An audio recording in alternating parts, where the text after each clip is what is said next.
avaliação pulmonar e agora a gente vai falar sobre o protocolo. E o protocolo mais utilizado e que foi publicado por Liechtenstein, o qual a gente conhece por um método ou protocolo Blue.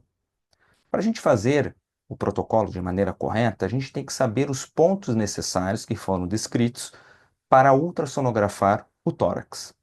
E para isso, uma das técnicas aplicadas são aqui justamente a avaliação com apoio das mãos. Então, a gente vai apoiar as nossas mãos em cima do tórax do paciente, do hemitórax do paciente. Então, veja, no hemitórax direito do paciente, a gente apoia a nossa mão esquerda embaixo da clavícula, com os dedos tocando a região do externo, e a mão inferior, a mão direita, vai ficar apoiada aqui, logo abaixo da mão esquerda, e o primeiro dedo, primeiro quirodátilo, ele fica em cima da mão superior. O espaço entre o terceiro e quarto dedo, bem aqui, é onde que a gente tem o primeiro ponto de visualização.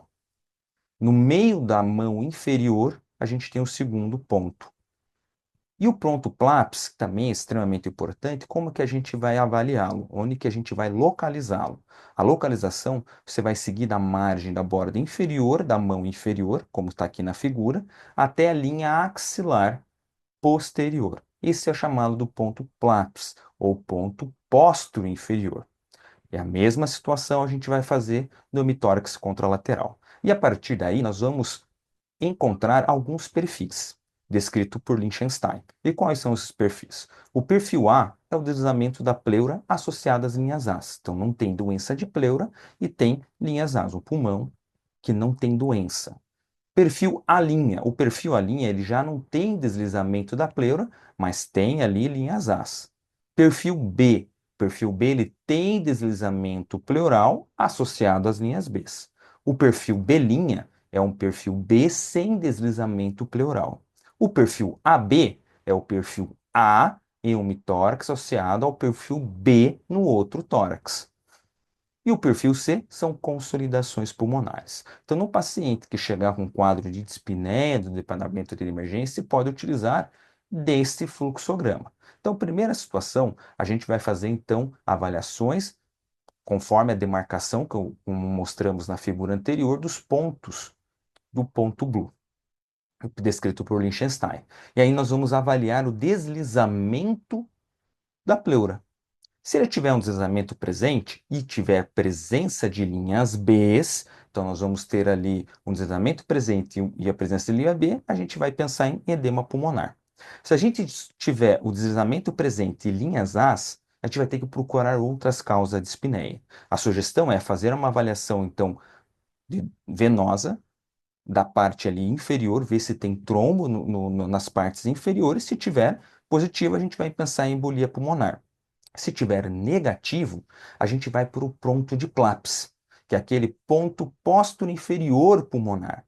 Se ele tiver um ponto de PLAPS positivo, presente, com alteração, a gente vai pensar em pneumonia. Se não tiver com alteração, a gente vai pensar em outras causas, como, por exemplo, DPOC e asma.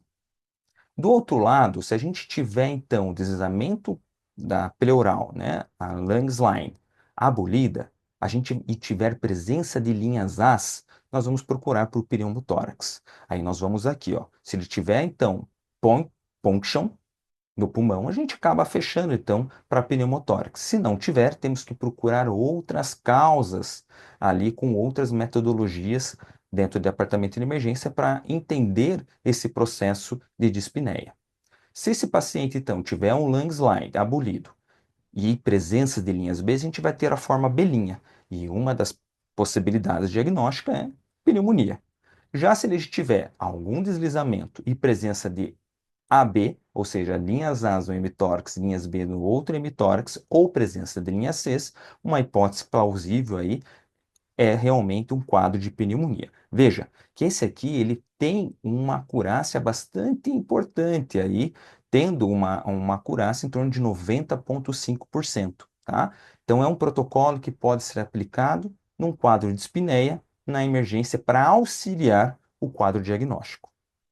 Se você gostou desse conteúdo, se inscreva no nosso canal no YouTube, no Eco Clínico, siga o nosso Instagram, no @ecoclínico, a gente tem ali posts diários de novidades relacionadas o uso da ecografia para não clínicos, desculpa, para não ecocardiografistas, e aproveite o conteúdo a seguir no link que a gente vai falar sobre sistema urinário.